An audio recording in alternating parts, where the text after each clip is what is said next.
Welcome to our tub. Come on in. It's warm inside, and there's always room for more.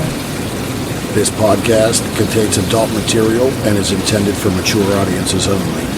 If you're under 18, grab your rubber ducky and find another tub. This one's not for you. Hello and welcome back in the tub for episode 162. I'm Mr. Berg. And I'm Mrs. Berg. And this week, well, hopefully you tuned in last week to hear the first half of our conversation with AVN Hall of Famer, Glow wrestling personality, bounty hunter, and all around fun woman, really, Tyffany Million. This week, what was that? That's with a Y and not with an I. Yes, with a Y. This week, if you listened last week, you know this is part 2 of our conversation. Last week, we talked about her early venture into wrestling, into the industry, essentially where she came from. Mm-hmm. And the story is wild. I mean, she persevered, she pushed through, she has done a lot and made a name for herself across so many different avenues and with so many different people. Whether it was Tyffany Million at Glow Wrestling, Tyffany Million, she has just continued to grow and find something else to get her hands dirty in. Mm-hmm. Yeah, she pretty much did what she needed to do, whatever she needed to do, to make a name for herself. Mm-hmm. And to support her children and herself. Mm-hmm. And again, you know, just a wonderful woman. It was great to be able to talk with her and sit down and have this conversation. I look forward to meeting her in person in Chicago here in a few weeks. Mm-hmm. And if you're listening to this and you haven't listened to last week's episode, you need to go back and start there. Go back and start there. Do not try to start in the middle of this because you missed a ton of shit.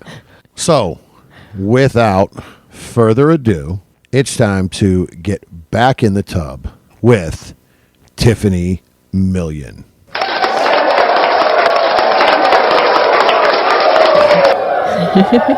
One of those work. They all had clapping in them. They work. Yeah.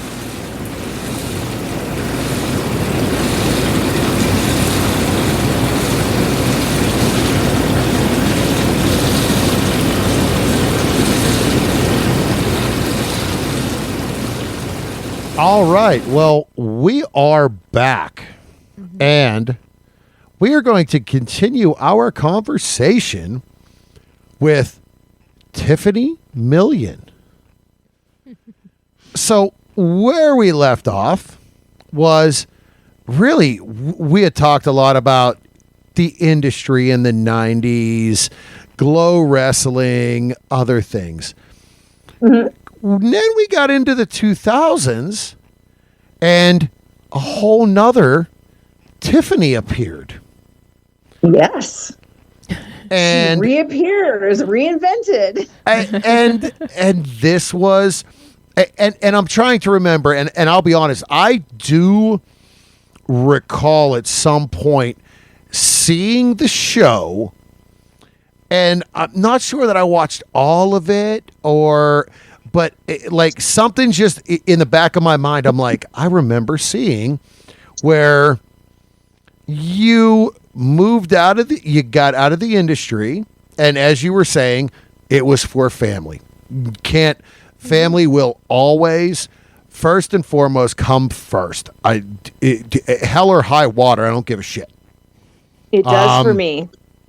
And it's always been the thing for me. Whatever I got to do, it's family first. But you came back to a reality show strapped with a Kevlar vest and a badge. And a Glock 26 and a Kel-Tec 9mm and an SKS and an AK-47. And is there a taser in there somewhere? And that's what I was going to say. I mean, there was another big name one that was out there, and it was always peppered paintball guns and tasers. But you were strapped and ready to roll. So what after coming out of the adult industry said, I'm going to be a bounty hunter and I'm going to kick some ass and lock people up? So this started with me being a licensed private investigator in California. And how I became a private investigator was I was talking about my oldest daughter and her father, the one who was the manager at Deja Vu. Mm-hmm. After she was born and I left him when she was 5 months old, he essentially abandoned her. He had nothing to do with my daughter whatsoever. And he refused to pay child support. Mm-hmm. Yeah, just deadbeats irk the shit out of me. Yes, thank you very much. So he refused to pay his child support, and this went on for many years, and he did everything he could to avoid paying child support. He worked for cash under the table. He hid his assets in other people's names. And so this is back before the days of the internet. I had to develop the skills of a private investigator to track down his assets, and I was on his ass constantly. I was sending in decoys to his place of employment to record him talking about working for cash, and I was donning disguises to get close to him to get information. I mean, this was like gumshoe PI tactics. You didn't have the benefit of your digital databases that you do today. So when all was said and done, fast forward to when she was 15 years old, and I'm skipping forward, then I'm going to jump back. I finally hauled his ass into court in Los Angeles. He owed me over $80,000 in back child support, and they were going to lock him up. And I said, I'll give you a choice. You can go to jail, still owe me the over $80,000 in back child support when you get out, or you can sign away your parental rights so that my husband, the one I just divorced, can legally adopt our daughter so that she has a proper father, because he had already been acting as her dad since she was 9 years old. And guess what he did? He signed away his parental rights. He signed the papers. Jeez. Yes, he did. So back up a little bit. So when I gave birth to my second daughter and I was no longer doing radio, I wasn't sure what I was going to do with the rest of my life. And so my stepdad, because my biological dad died in 94, but my stepdad has been in my life since 89. And to me, he's my dad. I adore him. I love my stepfather. He is my dad. He's a former police chief. Okay. Vietnam vet 2 times over, FBI Academy graduate, super smart guy. I adore him. I said, Dad, I don't know what I'm going to do with the rest of my life. And he says, why don't you become a licensed private investigator? Shit, you've already developed the skills. Because at that point, not only had I developed the skills for myself, but I was helping out people I knew with what I had learned. I was helping out other people I knew who were having similar problems and guiding them through the process. So I went to PI school in Van Nuys, California at a place called Nick Harris Detectives. And I got my PI license. And through the Detective Academy, I discovered bail bonds. And so I went to bail bond school to add that to my repertoire. While I was at bail bond school, sitting behind me was this big, muscular, thick neck, bald head, tatted down, earring wearing Mexican guy that looked like he had just gotten out of prison. Nobody was sitting next to him. There was a big clearing around him, and he looked like a gangbanger from hell. Me, being completely fearless as I always am and totally inquisitive, turned around to him and said, "You're interesting looking guy. What's your story?" He says, "I'm a bounty hunter." I said, "Really? What's your name?" He says, "Laurel." I said, "Laurel, you're a bounty hunter. You know, Bill, Laurel, I've actually thought about being a bounty hunter myself, because I'm a private investigator, because in California, to be a bounty hunter, you either have to go through police training or you have to be a licensed private investigator." So I said, I was actually thinking about adding that to my repertoire. And he kind of looked at me funny because, I'm this little petite blonde with blue eyes, I'm big boobs, I don't look like a bounty hunter. But then he kind of thought about it and he says, my boss might actually be interested in you because nobody would ever suspect you. And we could send you into places that we couldn't go because nobody would think for a minute that you were a bounty hunter. They see the big guys come rolling in. They're like, "Oh shit, it's about to hit the fan." That's a good point. Yeah. Yeah. So he introduced me to his boss, who's a very famous, well-regarded bounty hunter in California by the name of Zeke Unger. Now, Zeke and I are friends on social media, and he will back this story up. It's absolutely true. Zeke trained me, and in my first couple of months working with him, I broke several cases that his other bounty hunters had been unable to break. And he was so happy with my performance that he wanted to train me to do executive protection. However, his business partner, so Zeke owned 49% of the agency, and his business partner was a female former LA County Sheriff's deputy, owned 51%. And she found out that I used to be a porn star and made Zeke fire me. Oh. Zeke did not want to fire me. He felt terrible about it. He felt so bad, but he had to fire me because she owned 51%. Yeah. So shortly thereafter, and so at the agency, there was another female bounty hunter who looked like a man named Teresa. She and I had become really good friends. So she and I kept in contact. So shortly thereafter, my family and I moved to Arizona. And when we moved to Arizona, I was like, well, I want to continue to do it. So I became a PI in Arizona as well. And I was like, fuck this shit. I'm not going to let anybody else dictate to me the terms. So I opened my own bail bonds agency and started doing my own bounty hunting, because in Arizona, the requirements are a little different. To do bounty hunting in Arizona, you only have to be a bail bond agent or be brought under the wing of a bail bond agent as a bounty hunter. Okay. So we started doing our own bounty hunting, and word got out in the community that we were very successful. So other bail agents started hiring us to do their bounty hunting. Hollywood found out through the grapevine that this former porn star was a bounty hunter, and I started getting calls.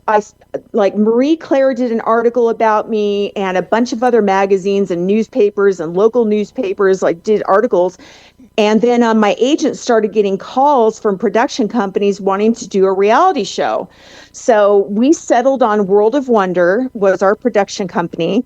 And World of Wonder sent a crew out to Arizona, and they embedded with me for about 3 months in my home, in my vehicle, in my bail bonds agency. When we went out to arrest people, they were right there in the vehicle with me, running after me with the camera and the lights and everything. When I'm chasing people, they're chasing after me.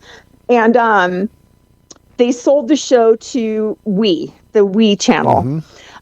We got halfway through shooting season 1 when they found out that I used to be a porn star. And they called me up and said... The We channel. Oh, geez. Okay. Now, why they invested all that money and time into my show and into me without doing their research on me first, I don't know. Yeah. But they found out halfway through shooting season 1 that I was a former porn star, and they called me and said there will be no season 2 because of this. We're going to finish season 1. We're going to air it, and then that'll be it. And so after season 1 aired, they completely buried the show. You cannot find it anywhere. You cannot buy copies of it. It's not streaming. I dare you to find the show anywhere. Nobody's been able to find it. It is completely buried. And that goes back to so much of the stigma and everything around the industry, because you turn around and someone on another network is the one that gets that other than we. That goes for 3, 4, 5, 6 seasons. You know, Chumley on remember Chumley on, was it Pawn Stars? He got arrested for something way worse, and I was still on the show. And that's what I was going to say. Someone like, a Discovery, an A&E, USA, that still goes. I mean, so it's terrible that past and the stigma of, guess what? You didn't do anything wrong. There was absolutely nothing wrong with your past and what you did because it was all legal. It's not like you were, we'll just say TL, that name from back in the 80s. You weren't doing it illegally. So why is that a problem? It was a really, really stupid move on their part because can you imagine if they would have used my former career to advertise a show? Can you imagine the draw to the show? You want to talk about viewership and ratings, without a doubt. And now the We channel is owned by AMC, and I'm hoping that once I relaunch myself into adult and, I will become no doubt bigger than ever, I'm hoping that AMC is smart enough to start streaming the show. It would be a win-win for both of us. It would be great for me. It would be great for them because people are asking me all the time, where do I see your show? Where I go, I wish. I wish I knew. Yeah. Yeah, they locked it in a vault somewhere. Unreal. I used to have DVD copies of my show, but when my husband and I divorced, he got spiteful and he threw them in the trash before I could get them. They're gone, so I don't even have copies of my own show. Geez. Oh wow. Yeah. They're somewhere, but again, that it's terrible that. But it goes to the big picture of, what that stigma was in regards to sex work in the industry, just even in the 2000s, even 20 years ago. Yes. It's come a long way, but there still is such a long way for it to go at this point. And again, we just talk about it. It's terrible because that show had, and your career then and what you were doing was all positive. Had nothing what I always negative. What I always say, as a porn star, I could feed 1 million starving children in Africa and come up with a cure for cancer, and all people are going to say is that porn star. It's the fucking truth. Hey, you're not wrong. Unfortunately, yeah, and that is so much the behind what we try to accomplish. Even for the fans on this show, guess what? There's nothing illegal. Everybody does it. They may do it behind closed doors, but at the end of the day, too, you are normal. Everyone in the industry, sex work is a normal, everyday. I get up, get a shower. I put my pants on the same way you do, one leg at a time, to go to work and support a family. And you know what, too? I'm not a fuck up. I'm not a drug addict. I'm not a drunk. If you watch my early movies in the 90s, you can very clearly see that I worked out like a fiend. I was buff. I was toned. I mean, I was a workoutaholic. I was into health food. I've never been into the party scene. Even when I was in the porn biz, I never was into going to the parties. I was somebody's mom with a strange job. I went to work. I did my job. I came home and took care of my daughter. And yep, without it, and you're not alone. And again, that is so much of the stigma, and we talked about it prior to an interview in the past, and we do normally prior to all of ours. Like, look, that's your job. But you come home, you wash clothes, you cook dinner, you clean the house. Scrub toilet. Yes, yep. That's what it is. I mean, take care of kids, take care of pets. Yeah. We've had an interview. We've had interviews with performers and their dogs sitting there, and they're like, "Hey, I'm doing this interview, but maybe the kids are upstairs. This, that, and that. It's life. All right. Guess what? 99.9% of people in this world don't have the ability for other people to pay to see them nude and having sex. And we've talked about it. Okay, OnlyFans. Yes, we've played around with that. People want to see misses. They sure don't want to see me and my wiener on OnlyFans. That's just it. Okay, I'm fine with that. Cool. They want to see her. And here's another little bit of trivia about me. I hold a U.S. patent.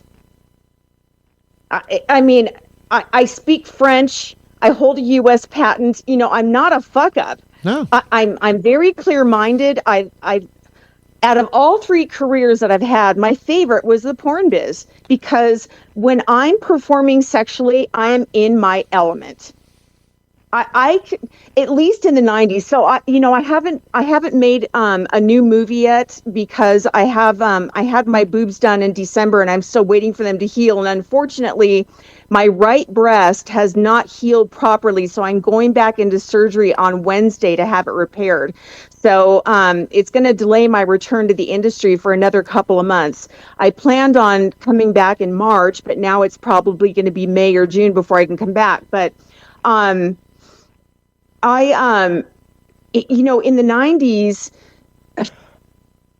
I forgot where I was going with this. I'm sorry. I'm almost 59 years old.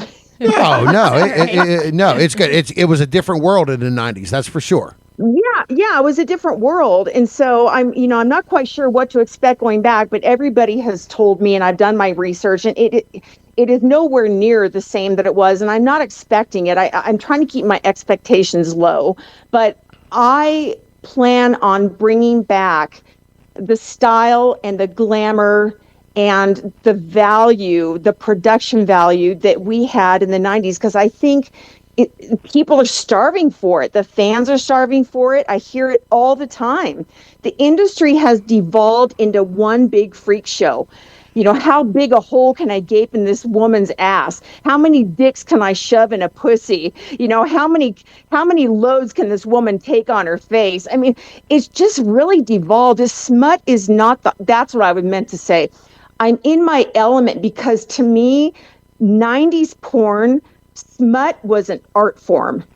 It was such an art form. It's not the art form that it used to be, and I plan on bringing that back, because I will not accept anything less. Even if I have to do it 2025 style, I will do it my way. I have always done it my way. I don't let anybody tell me any different. You tell me no, that's an invitation. Oh, and what you just said, a past guest from your era, from the 90s, said pretty much damned exactly what you just said. Yep. When we had her on the show, she said back then, AVN, it was glamour, it was look, it was makeup, it was this, it was professionally done, the glamour look, the Grammys of mainstream, and it has divulged from that. She literally, you are not wrong with what you just said, and you essentially reiterated exactly what someone from that late 80s to 90s era has said on a previous episode. And I can't disagree with you. Oh, when I went to AVN this year, I was really shocked at how the female talent was dressed.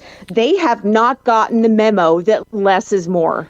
Well, and two, it was there was comments were made, and it was, hey, when you were there, you were at a booth, you came, you signed, you looked your best, you were ready to go, you weren't stoned, you weren't drunk, you were, that's what you were doing. You were like the whole atmosphere.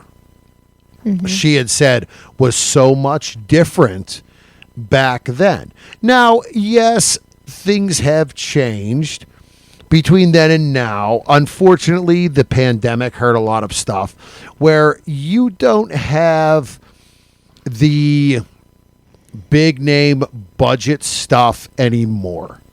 No, you do not. Your content creators outside of, Wicked still does some great stuff. Now Adult Time is there doing great stuff, but the Vivid of the world and things like that from back in the 90s, the 2000s and through that unfortunately, that's a lot of things that have changed within the industry. Well, because the industry has moved to the internet. I mean, back then it was all DVDs and VHS. Yep. we didn't have social media back then. Yeah. We didn't have, I mean, you know, AOL was just starting. There were no cell phones. There was this, you know, everything was dial-up. Today, every motherfucker with a cell phone in his pocket thinks he's a porn producer. Yeah, that's it. I mean, the amateur world has its place, but it does. Yeah, but again, you're not. We talked to someone recently who said, you know, she just got a DVD deal, and she's producing stuff that's getting put on DVD, and I'm like, that's awesome. They still sell them? Like, literally, we have a DVD that we got from a featured performer that was in Pittsburgh dancing. Mm-hmm. And I'm looking around and I'm going, how do we play it? Do we got a DVD player somewhere? I mean, and literally last night I was sitting at the computer and I'm like, all right, I'm going to go down and ask the kid. I'm like, he's using a PlayStation 5. Where the hell's the PlayStation 4 or 3 that I can plug into the TV in the bedroom to actually watch a DVD?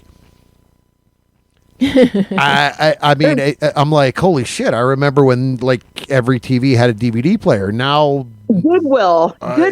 That's where I bought my last DVD player, was Goodwill. and it's funny because, again, my parents, this was a year and a half ago. My father's like, hey, do you want this Rubbermaid crate? I'm like, what? He's like, it's all the porn movies from the store.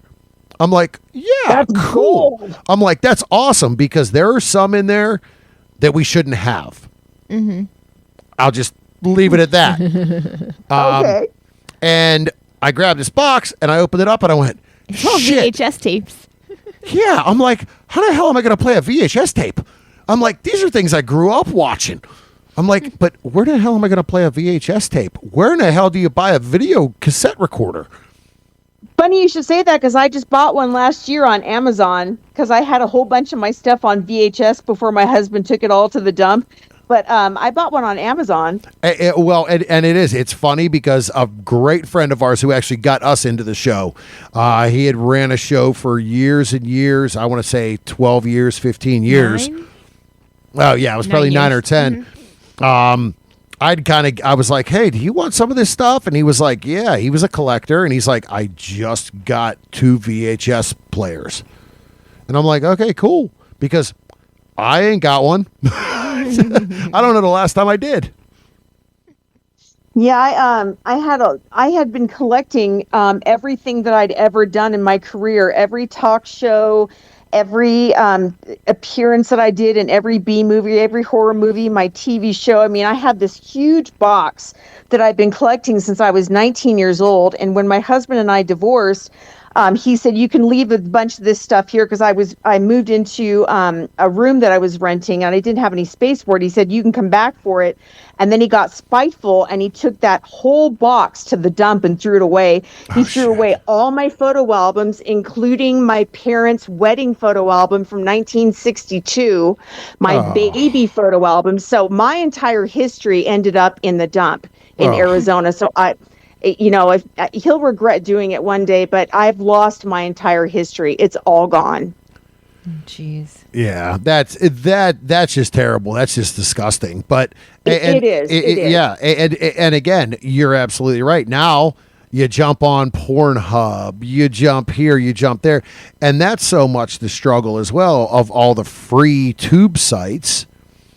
And you do work, but you don't get paid for it. That's right. You know, it's so and literally when we close our show, one of the in the closing is pay for your porn. Guess what? If you want to watch it, it's a couple bucks a month. Support these creators. That's what they're doing. Like, come on, guys. Or even when I'll tell you something else. The fans today compared to the fans of the 90s are so cheap. Oh my God, trying to wrangle $10 out of them today.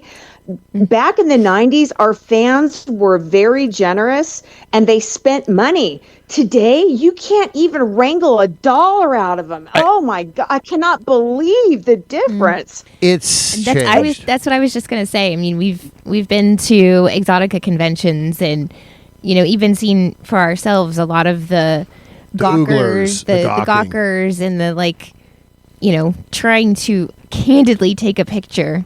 Yeah. Or, oh, you want $10 for a signed 8x10. It's customized. Really? Oh, I'll give you $5. No, go away. Like, this isn't the place to haggle. I'm not fucking Walmart, buddy. I know. This isn't your flea market.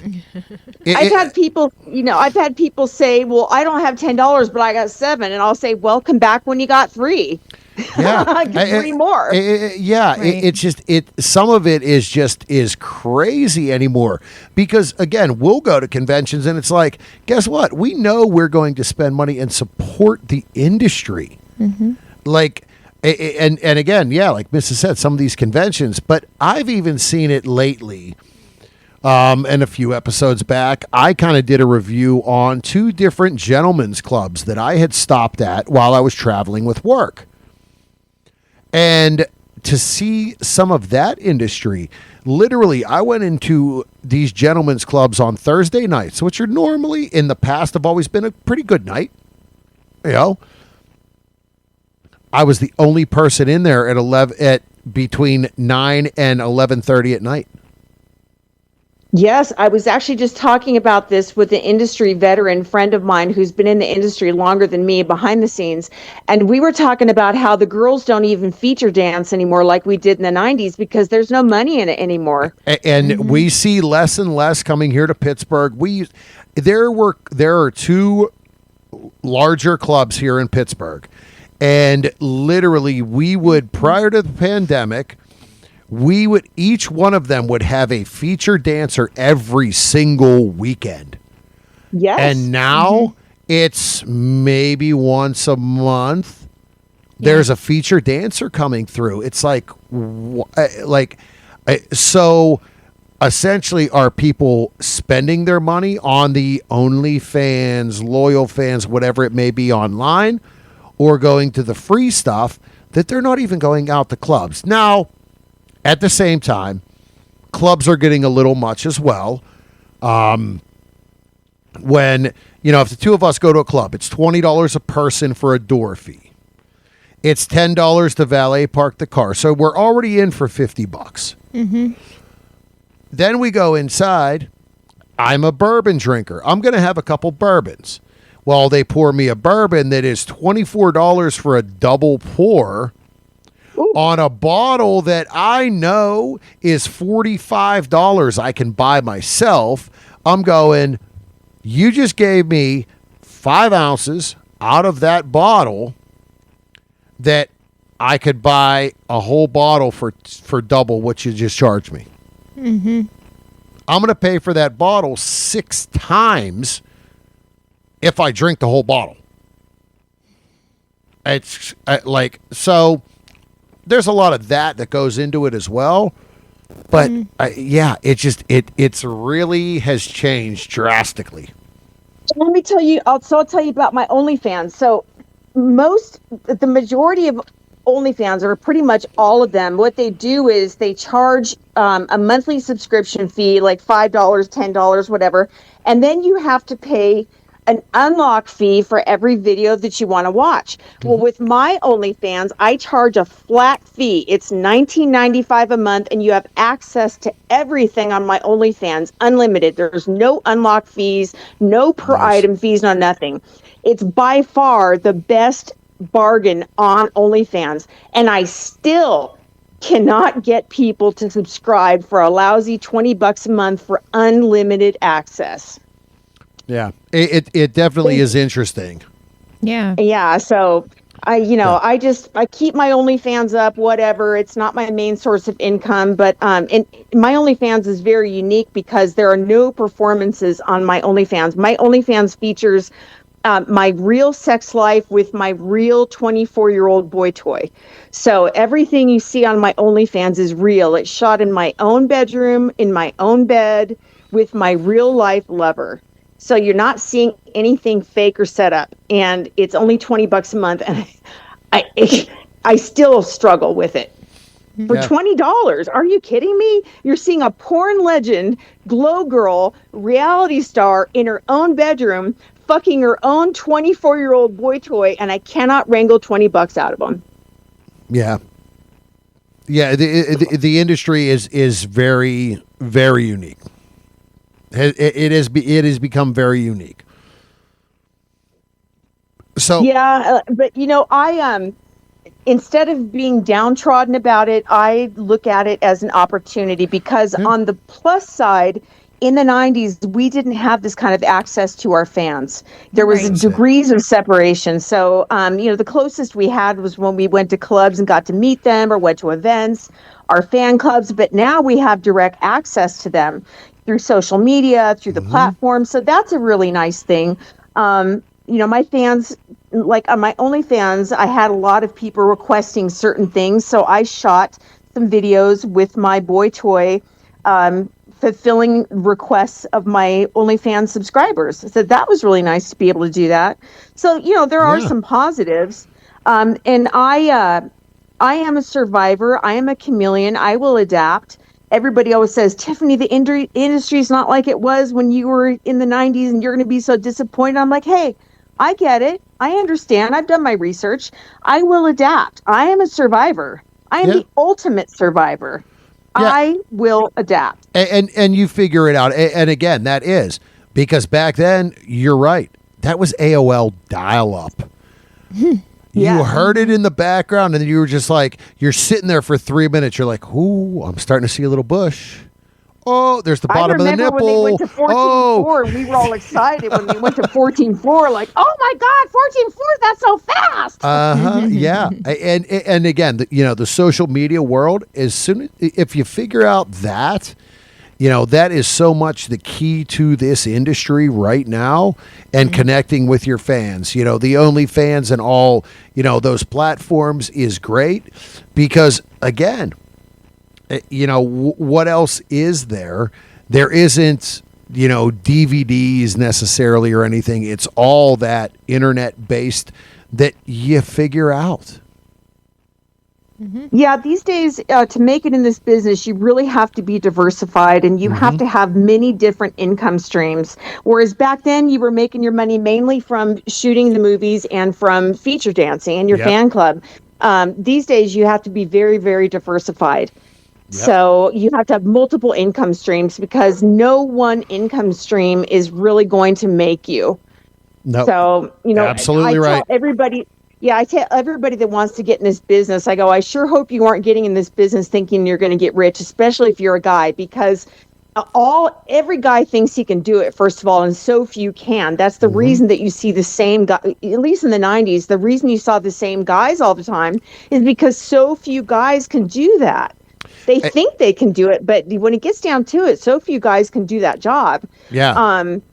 But there's more involved. There's a lot more involved, and we could get so into the mechanics of shooting a sex scene. It's not what people think at all. It is work. Yeah. It's not fun. It's not all that fun. And we've talked about it with others. They're like, you go for a few minutes and then it's like, all right, cut. All right, we're going to shift positions. Yes. All right, you're going to go here for, 3 to 4 minutes and we're going to record. All right. Oh, and by the way, this whole time you better stay freaking hard. Well, okay. Yes, and you have a guy with the sea light between your legs, and you've got people standing around who are totally jaded, and you're in a position that's totally uncomfortable, and it's either too cold, too hot, and it's somebody's got a cramp. You got a cramp, and it's you're under pressure, and then the location wants you out by 7 p.m. So you got to get it done, and the pressure's always on the male talent. We can fake it, but they can't fake it. So no, it's always on them. But these days, what I tell the guys, every guy that wants to get into it, I go, well, I hope you're prepared to work for free. They're like, what? And I go, yeah, because the majority of the guys in this business work for free. Well, and too, and we've talked about it. When you look at it, people don't realize that. Hey, guess what? $300 every other week for testing. What does that add up to? That's right. Guess what? If you can't, well, you better have a prescription for Viagra or Trimix or something like that. Guess what? You're spending a lot of money for a pop shot. Oh, yes, you are. I mean, at the end of the day, those things didn't exist. You had to do it the natural way. You had to have fluffers, or your co-star helped you along. But these days they have the pills, and it's pretty much a requirement now. Yeah, that is. But back in the 80s, 90s, there was no such thing as, ED medications. Yeah, it was fluffers and, hey, you better be able to frickin' hold that hard one for frickin' an hour while we're going through different scenes. What was that That's Netflix? Right. What was that series we watched about that male? Oh, we just watched on Netflix Super Sex, and it was the light. It was then they labeled it as the almost true story of Rocco. Oh, Rocco Siffredi, yeah. Yes, and it was on Netflix, and it actually was very good. It was a very well done show on Netflix. But back in the day, that's really what it is. Oh, I got a problem. Okay, yep, you better get a fluffer over here or something. Now it's, hey, here's the Trimix, here's the pill, let's go. And back in the day, too, if the guy was having problems, we just did cable coverage. We did soft coverage. That's when you got your coverage for your cable channels, where you didn't show it was the hard-on. Skinamax. Yeah, it was the, Speaking of Netflix, you just reminded me, I was also in the longest running top-rated Netflix documentary called After Porn Ends. So I was in the very first one, and that ran for, 12 years. Do you guys remember seeing that? I was in it. Houston was in it. I think Asia Carrera was in it. It was called After Porn Ends, and it was Netflix's longest running, most successful documentary.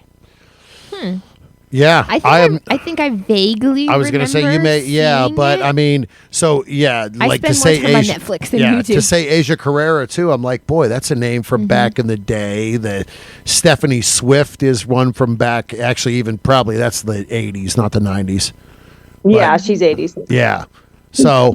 Interesting. Huh? Give us something else to watch. That was another place that I reappeared during the years that I was gone, was on After Porn Ends, and that was shot during my bounty hunter days. Okay. Well, we just wrote that note down because we're always looking for something else to pop up on Netflix when time it allows. Yeah, there were 3 of them, After Porn Ends 1, 2, and 3, and I was in the original. And the guy who wrote it and directed it, his name is Bryce Wagner. He and I are friends to this day. Nice. Yeah, I'll have to we'll have to look into that one. We'll search that one after we're done tonight for something to watch. Okay. So, wow. I mean, really, that's, for listeners out there that, know the name from the early 80s or from the 90s, and now to hear that whole story, yes, you're coming back, you're making that comeback. You did say you're gonna be in Exotica Chicago. Are there plans for the other Exoticas throughout the year as you kind of re-enter and get back into this? And again, as you said, you kind of brought back your production company. What does that re-entering the industry fully look like? Well, I actually have a manager / life partner now who is making my itinerary, and he has me booked for all of the conventions. So I will be at all the XRCOs. All of the Exoticas. I'll be at XRCO. I'll be at the Intimates show in Las Vegas coming up called it's called After. Oh gosh, I don't remember what it's called. It's coming up very shortly. I'll be at DomCon. And I also have a new reality TV show coming up pretty soon. I'm not allowed to divulge the details, but I've been cast in a new reality show as well, and that'll be coming up later this year. Mainstream show, so I'll be, crossing back over the line to the mainstream world as well. Nice. And this time they are aware of my porn career and don't care. Good. So it's interesting how times have changed. I've also been cast in 2 mainstream films, but the director of the film has gotten a little too friendly with me in pre-production, and honestly, I think I'm going to walk away from those 2. Yeah. Yeah. You know what's funny is I never experienced the casting couch in the porn biz, only in the mainstream biz. Isn't that something? Yeah, that's a little. No, that's not right. People in the porn biz have always been very professional with me. It's only on the mainstream side that I experienced all the hanky-panky bullshit. Yeah, no place for that in the world. Nope. And I've run into it a number of times. And, we were talking about the X-Files earlier, and I want to circle back to that a second. When I produced the XXX-Files Lust in Space, I ran into David Duchovny at the NATP convention in Vegas, which is the National Association of Television Production Executives. I was there with a friend of mine who's a TV producer, and I ran into David Duchovny. And he knew who I was right away. And so I was talking to him and I said, I just produced a spoof of your show called the XXX-Files Lust in Space. He says, oh, I have to see it. I have to have. So we exchanged phone numbers and stuff. And when I got back to LA, I got a phone call from Chris Carter, the creator and director and producer of the X-Files. And he invited me down to the set, and I met with him and David. Well, come to find out, Chris is a huge fan of mine. And he wanted me on the X-Files. He and David both did. And he went to bat for me to get me on that show. It was the show's sponsors that said no because I was a porn star. And Chris felt so bad about it. He signed a comic book, an X-Files comic book, issue number 1 to me, and I still have it. There's a picture of it on my social media. It says, "To Tyffany, my muse, my something, my favorite actress, love Chris Carter," and I still have it to this day. That's awesome. The person you parodied says, "I love your work." Yes, love my work. And I gave them a copy of the XXX-Files, and they loved it. Awesome. That's wild. That's a small world is what that is. Look, it's both worlds coming together. And it shows that, you know what, there are good people and supporters everywhere. Yeah, it's so funny, too, that, when you're a porn star, especially in the 90s, mainstream celebrities are fans of yours. Mm-hmm. Like they used to come to our sets. I cannot tell you how many famous people came to our porn sets to hang out and watch, and they were in awe of us. Yeah. And you would think essentially that is it's a step deeper than they did. They were clothed acting. They couldn't strip down naked and act. Mm-hmm. I have so many stories. Wild. I have awesome. So many celebrity stories. My gosh, we could go on forever. I have so many celeb stories. And again, that just shows, that gives credit to everything that you have done and what you have built, the brand and the name that you have built over the 30 years of entertainment. Because at the end of the day, that's what it is. You are an entertainer in so many different facets, and you've been successful in all of them. And I've actually been an entertainer since I was 19. So I first got into the adult entertainment industry when I was 19, and I'm about to be 59. So I've actually been in adult entertainment for 40 years. Yeah. That, that says so much about yourself, your drive, your motivation. You're just, constantly, hey, I'm going, and not afraid to change. And you changed with the times, with the circumstances, and now you're back essentially 30 years later into the adult industry. Yeah, and I'm prepared to roll with it again, because I do understand that it has changed, and that does not faze me a bit. And I've said it before, and I'll say it again. I am a survivor from hell, and I will roll with it and change with it, and I will adapt, and I will milk the shit out of it. Hey, one way or another, you're going to milk the shit out of it. There you go. Damn straight. And it's nice to be able to milk the shit out of doing something I love. I truly am, like I said, I'm in my element when I'm performing sexually. I just love it. Yeah. And again, you have to enjoy what you're doing. And you obviously do from this conversation, and there is nothing to, as you said, you're 59.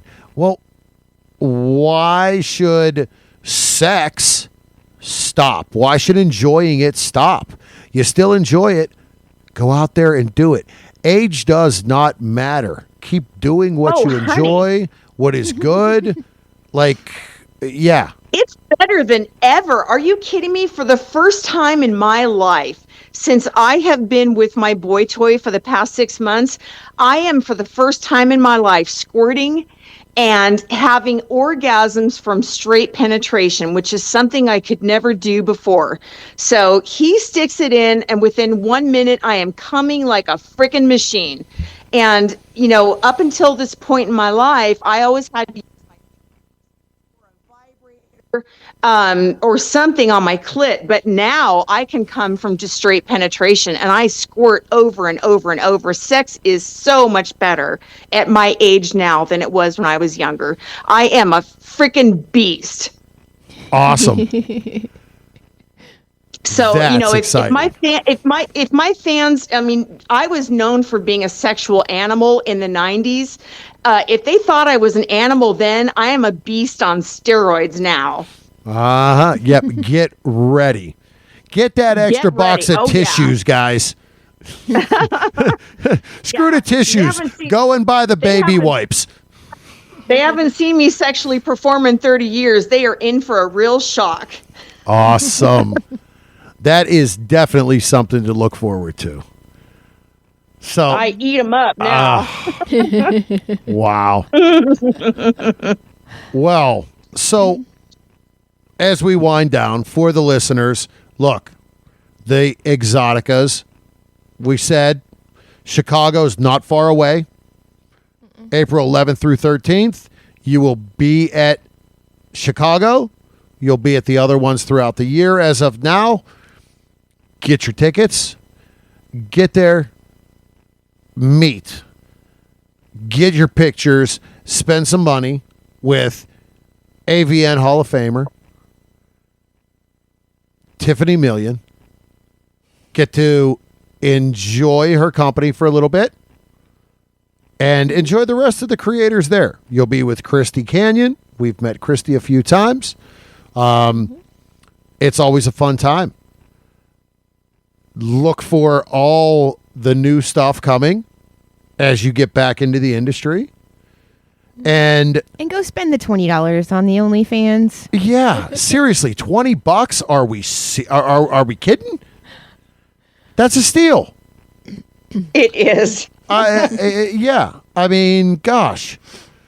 So one more time before we wrap up this part of the show, can you let everyone know where can they find you online and on social media to keep up and be aware of the newest emergence of Tyffany Million? Well, my hub is going to be my website. So TiffanyMillion.com. You can spell it either way. You can spell it the correct way, which is TYFFANY million, or plain old Tyffany Million with an I. On Twitter, I am just at Tyffany Million, TYFFANY million. Instagram, it's Tiffany_million. My name is always spelled TYFFANY million. And like I said, you go to my website, all my social links are there. Everything is there, from a link to my OnlyFans page, my Amazon wish list, my photo galleries, how to meet me in person, how to contact me, how to call me on the phone. Pretty soon I'm going to have a store there. The only thing that's not on my website is my eBay. So my eBay is just my name. It's just Tyffany Million, Tyffany Million. And on my eBay, I sell my autograph photos. I sell my lingerie that I've worn, my worn pantyhose, my worn fishnets, some of my wardrobe from the 90s. So all my like unique items I sell on my eBay. I just started it just a few weeks ago, fan demand.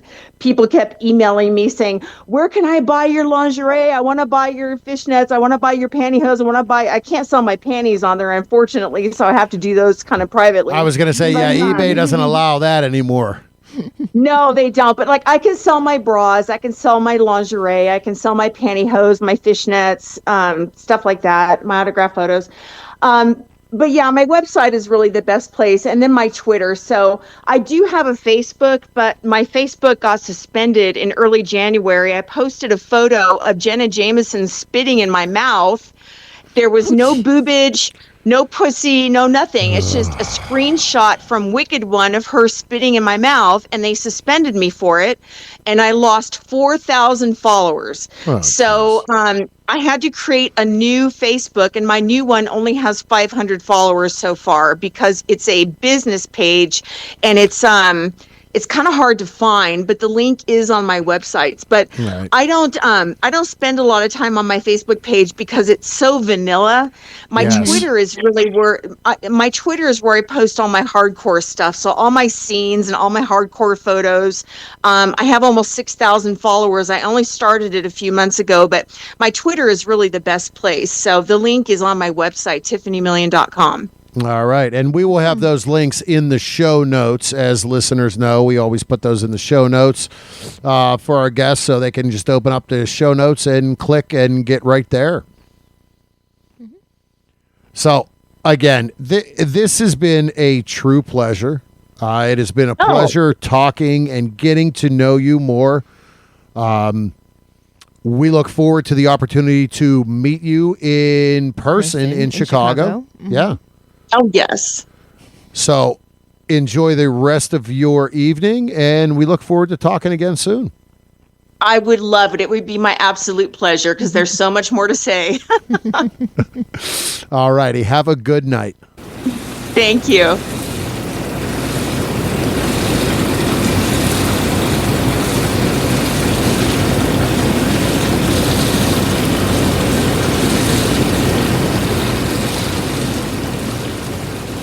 All right. Well, that wraps up a 2-part series with Tyffany Million. Mm-hmm. And so having the pleasure, again, of speaking with her, AVN Hall of Famer, the one from that era was just great. And it's funny because I look back over the years, over the 162 episodes. Mm-hmm. There was only one other guest that we went to 2 episodes with. And she was back in that era as well. Oh, yeah. Yeah, that's right. So just the knowledge, the conversation, the people that they are. It's funny that the 2 performers that were back in the 90s, into the 2000s, we've had on the show. They've both come back into the industry, and we've just had so much to talk about. Mm-hmm. Again, if you're heading to Chicago, be sure you find her. Again, from the early stages of intro into porn, I was very familiar with her. Again, the Exotica, April 11th through 13th. It's coming up very quickly. Get your tickets. Friday is Ladies' Night. Ladies are free admission. You can check out our Cassidy link. And there on the Exotica community, you can buy your lifestyle passes. Lifestyle passes get you some swag bags and some different stuff. It gets you access to some after meet and greets. And the lifestyle area that Cassidy runs is a fun spot. Mm-hmm. So definitely, if you're not sure, we recommend the Exoticas. Again, our Cassidy link You can check that out, and that'll get you, your free 30 days. And you can get your tickets there as well. Mm-hmm. Award show is Saturday night. Plenty of after parties. Yep, plenty of after parties and other things happening all weekend long. Hotels right there are sold out. So if you haven't made those plans ahead of time, you're kind of out for staying at the host hotels. But there's plenty of others right in that area, right in the main vicinity. And it's easy to walk. Mm-hmm. Next week, actually this coming week when this launches, Friday and Saturday night, we will be at Cheerleaders, hanging out with our beautiful high-energy friend. Who might that be? Who might that be? Ms. Kenzie Taylor. She'll be in Pittsburgh for 4 shows, 2 shows Friday night, 2 shows Saturday night. We will be there on Saturday evening. So hanging out, there may be a few other past guests and friends joining us that evening while Kenzie's in town. So that's the 28th and 29th, right? Yes, 28th and 29th of March. So we'll be there for that evening. And hey, you know what? You'd know that if you signed up for our monthly newsletter on email on our website, inourtub.com. Yes, we've gotten to that. We have 2 of them out now. So if you haven't, be sure to sign up. Mm-hmm. But I think with that, it's that time again. What? Let's call this show a wrap. Wrap it up. Don't forget to follow us on our social medias. Berg Couple for Fun on Twitter and Instagram. The Bergs on Facebook and Reddit. OnlyFans. Yeah. What's the OnlyFans? There's 2 of them. There are. Did you? Yeah, I remember that one. There's 2 of them. So there is ours. Mm-hmm. Is Berg Couple for Fun, but then, yes, Mrs. Has her own. That's right. Oh, and that is Mrs. Berg. All right. Mm-hmm. So you can catch us there as well. You can hit us up on email, thebergs@inourtub.com. Right. Our website is inourtub.com. Mm-hmm. Catch us on Free Swap or Full. Yeah, full Free Swap. Full Swap Radio. See, you asked me if I remember my lines. Free for all swap. I mean, hey. On Full Swap Radio. Yes. Monday at 9 and Fridays at 1. And hey, keep an eye out on those social medias that's where our travel plans and the upcoming where we gonna be is gonna be. So, with that, remember to pay for your porn. Support all the wonderful, beautiful content creators and performers that we have on this show, that we know within the industry.